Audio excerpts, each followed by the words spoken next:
자, 오늘은 트레이더라면 한 번쯤 들어갔을 법한 일목균형표에 대해 한번 제대로 파헤쳐 보려고 합니다. 이게 말이죠. 정말 시장을 꿰뚫어보는 날카로운 검일까요? 아니면 뭐랄까 이미 부서져 버린 쓸모없는 도구일까요? 단순한 차트 분석, 그걸 넘어서 그 안에 담긴 철학, 그리고 아주 냉정한 현실까지 우리 같이 한번 들어가 보시죠. 오늘 이야기의 핵심은요, 바로 이 비유 하나에 다 담겨 있다고 해도 과언이 아닙니다. 트레이딩을 무술에 빗대는 건데요. 기술, 이걸 외공이라고 하고 깊은 이해, 이걸 내공이라고 부르는 거죠. 근데 왜 하필 일목균형표냐?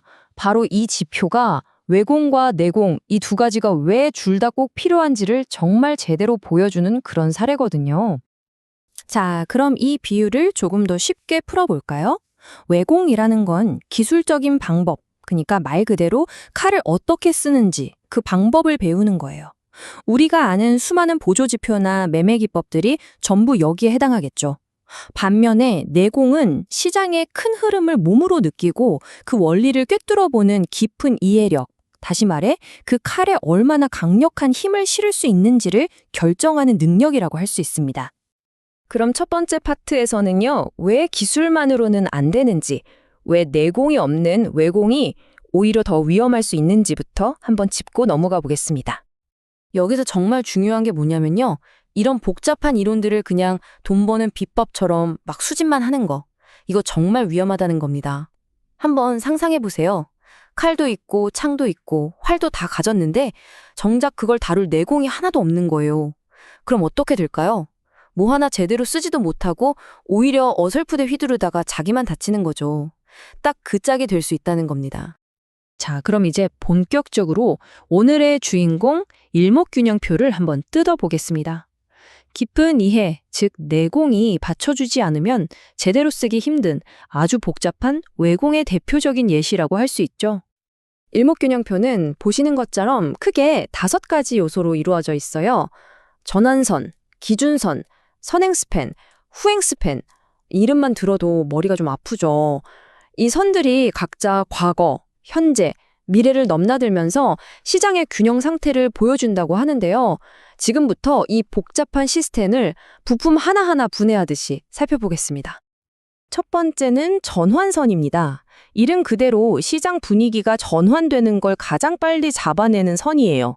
딱 9일 동안의 최고가와 최저가의 중간값으로 계산되는데, 그래서 시장의 가장 즉각적인 균형점이 어딘지를 보여주죠.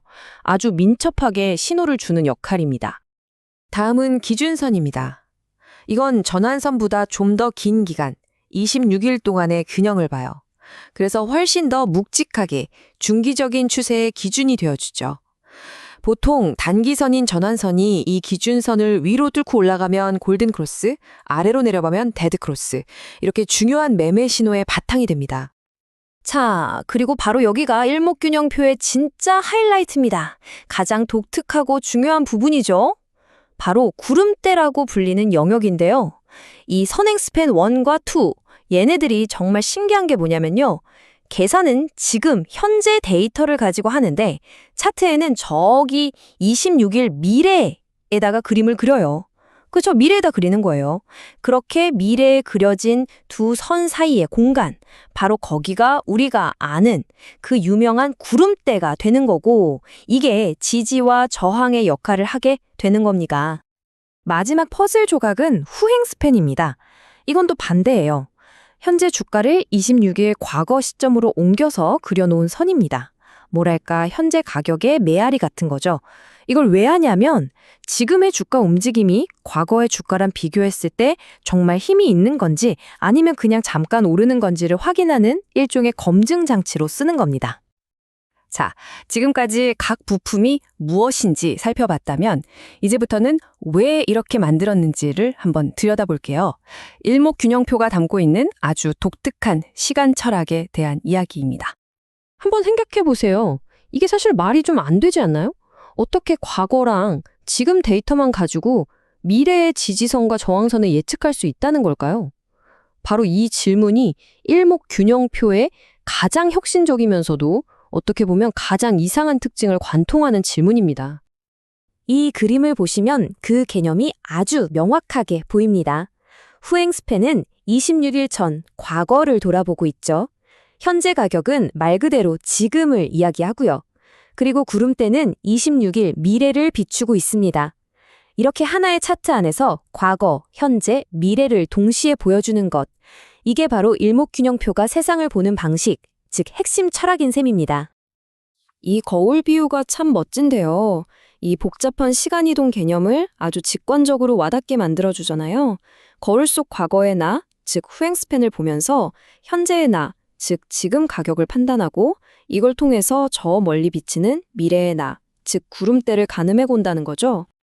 좋습니다. 그럼 이제 이 모든 복잡한 요소들이 정말 완벽하게 딱 맞아떨어지는 이상적인 상황, 그러니까 교과서에 나오는 완벽한 매수 신호라는 건 도대체 어떤 모습일지 한번 살펴보겠습니다. 와, 보세요. 조건이 정말 까다롭죠? 주가가 전환선, 기준선, 구름대를 차례대로 다 뚫어야 하고요. 단기선인 전환선이 중기선인 기준선도 뚫어야 하고 기준선 자체도 상승 추세여야 해요. 심지어 과거를 보여주는 후행 스팬마저 과거의 주가를 돌파해야 합니다. 이 6가지 조건이 모두 단 하나도 빠짐없이 완벽하게 갖춰져야만 이상적인 매수 신호라고 부를 수 있다는 겁니다. 여기서 우리가 꼭 알아야 할 정말 중요한 포인트가 있습니다. 이토록 복잡하고 까다로운 신호를 만든 원래 목적이 뭘까요? 공격적으로 돈을 벌기 위해서가 아니었다는 겁니다. 오히려 방어에 가까웠어요. 창시자는 이 시스템을 통해 투자자들이 웬만해서는 절대 손해를 보지 않게 만들고 싶었다고 합니다. 하지만 이제 그 이상적인 이론의 세계에서 빠져나와서 아주 차갑고 냉정한 현실의 세계로 한번 급격하게 방향을 틀어보겠습니다. 네, 정말 충격적인 말이죠. 아니, 솔직히 말해서 일목균형표는 죽은 이론이다. 근데 더 놀라운 게 뭔지 아세요? 이 말을 한 사람이 그냥 이 이론을 막 비판하는 사람이 아니라는 거예요. 오히려 이걸 정말 깊게 파고들고 연구했던 분석가 입에서 나온 말이라는 거죠. 이게 정말 의미심장하지 않나요? 왜 죽은 이론이라는 극단적인 말까지 나왔을까요? 그 근거를 한번 보죠. 역사적인 맥락이 있습니다. 일목균형표와 비슷한 이런 복잡한 시스템 트레이딩 기법들이 결국에는 일본의 수많은 개인 투자자들을 시장에서 완전히 퇴출시켰다는 거예요. 어떤 기법도 통하지 않았고 결국 개인들은 전부 다 손들고 시장을 떠나야 했다는 뼈아픈 역사가 있다는 거죠. 이 질문은 단순히 트레이딩 기법 하나에 대한 비판에서 그치지 않습니다. 완벽해 보이는 시스템을 맹신했는데 그게 결국 실패로 돌아갔을 때 그럼 우리에겐 도대체 뭐가 남는 걸까요? 사실 이 문제는 주식시장만의 이야기는 아닐 겁니다. 여기서 우리는 이야기의 범위를 경제의 더 근본적인 문제, 바로 사람의 문제로 확장해 볼 필요가 있습니다. 시스템만 믿다가 실패한 투자자들의 이야기처럼 기업 경영에서도 비슷한 논리적 오류가 발견되거든요. 바로 이 말이 그 핵심을 정확히 짚어내고 있습니다.